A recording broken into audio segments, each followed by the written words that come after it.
All right, we just bought this ALINER camper here, and we got it a little while ago. We've done a couple trips with it. We're about to do another one, and we noticed on our last trip we had a water leak, and we couldn't figure out where it was coming from, and it turns out that it's the water inlet. Because basically this is a real simple system. You got your freshwater connect. That's what's bad. It goes in, goes to the sink. You run the water in the sink, and it drains right out. That's all you got on this thing. There's no water heater, nothing like that. So what we're going to do, I'm going to take this baby off right here. There's 3 screws because you can see it's really tight and it's leaking from the inside, and rather than trying to figure out if there's something I can fix, these are pretty cheap. We just bought a new one. Let's take a look at the inside. There it is, pretty simple. So I'm going to grab a plier to get that off just in case it's too tight to do by hand. Let's go ahead and set up outside to take the piece off.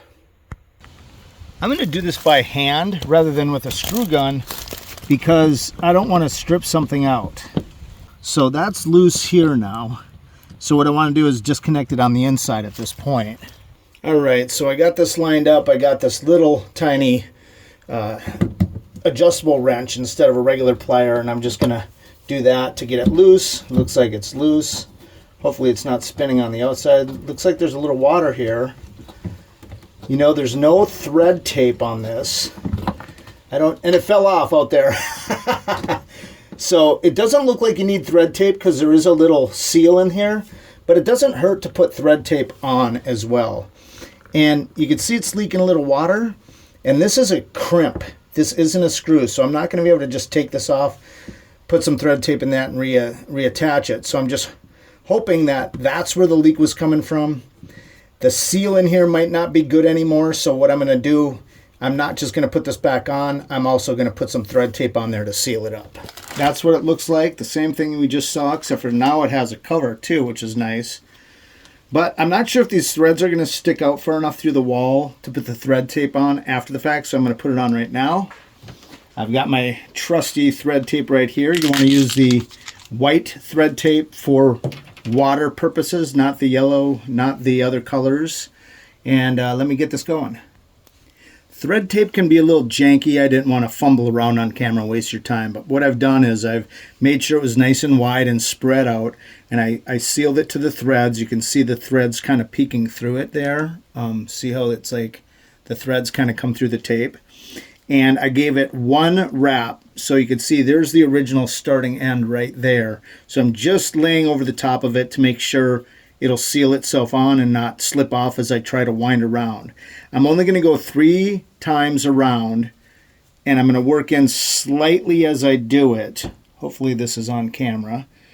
I'm going to work in just very slightly as I do it to spread it out a little bit. And that's all I'm going to do. And then I'm just going to snap it off like that, and then I'm going to spread it out so it's nice and spread out and not all bunched up at the very tip. And the reason I'm going this way as I'm looking at it, because when you tighten the thing on there, you want to tighten with the wrap. Otherwise, it'll unwind the wrap. If I start going this way, it would unwind the piece and bunch up like that. See how it's bunching up right there?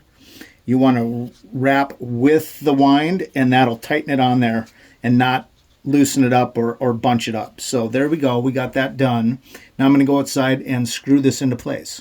So basically this is just going to feed in there. I'm going to line up the screw holes, these holes right here, with the holes there. Get them all in there and make sure the holes are good before I start tightening it down. That way I can, if you tighten the first one down too much, you can't shift it around to line up the other holes. So now I'm just going to snug it up. Not too tight. This one and this one grabbed. This one was pretty loose, but there you go. And I can just spin that around so easy compared to the other one. And then this guy is going to just screw on there. So I'm going to push it back just a little bit to line it up the best I can, and then let the threads grab. This is a little janky right there. See how I might have to cut this hole back a little bit so it straightens it out, because it looks like it's binding it here, and that might be causing it to leak. I'm going to cut there and there with a handsaw just to give a little relief to this hose angle.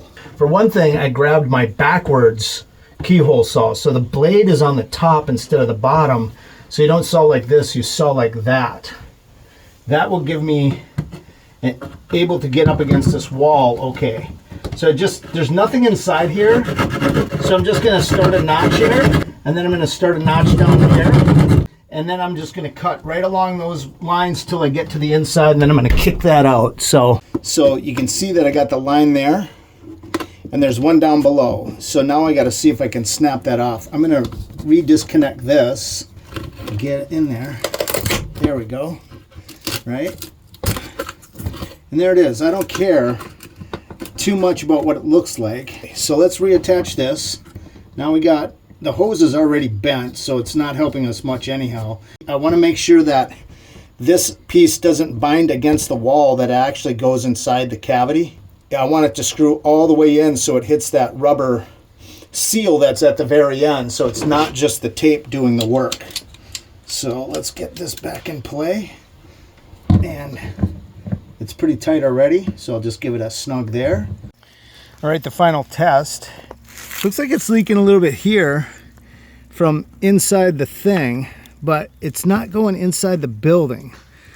Oh no, that did not seal correctly. It's not coming from here, so it's not this seal. It has to do with this. All right, so I had to take the piece out, even though I put some more Teflon tape on it, because I could not get this thing to sit up inside there because it's binding. We're gonna have to cut this out another way. I'm gonna have to figure out how to do it here. Probably gonna have to cut it with a saw multiple times and then grab it with a plier to ply it apart instead of drilling it out. So yeah, that's what I'm doing. I'm just gonna saw little notches. I'm making sure to go at a really high angle so I don't cut the outside wall of the trailer, because that's where the screws have got to anchor into. So basically I've cut multiple notches around it like that, right? So now I'm going to take this piece here and just be able to grab the wall, hopefully get up in there, push that up, and just kind of break it apart bit by bit till I get a wider hole here. So okay, the hole's kind of eaten out. You can see how much more room I have now. So I'm going to go ahead and put the piece back in there. But I think first I'm going to test it. I'm going to put the hose on it, get some water running through it, put my thumb over it, and see if I see any leaks. It is not leaking anywhere. So it's got to be the threads. And see, because it is not leaking anywhere. All right, I got the piece back on. I'm going to put the hose on. Now, as you can see, I have a lot more room to work with around here. And it was mainly at the top, but I wanted to make sure. So that's loose. So that's what I was talking about. I didn't put any more Teflon tape on yet. I'm just going to see if I can get this thing to go all the way down this time. See, look at how much more it's going on there. I don't know if you guys could tell from before, but that is a lot further in. Now I can just give it a slight snugging with this. I'm holding that, and I'm just going to give it a slight snug, and that seal should be sealed. The Teflon tape should be a double protector. Let's go ahead and hook the water up and see if it leaks. Okay, I got the water running, and it seems to be holding. But I've got the sink running right now, so I'm going to shut the sink off. And it is not leaking, so I'm going to trust that this is done now. Thanks for watching. Really appreciate it. Check out another video here. Please hit like and subscribe. Help our channel grow. Check out our channel there. We've got over 2,200 videos of stuff like this. Travel, animals, tiny houses, and all kinds of fun stuff. So thanks for watching. We'll see you on the next one.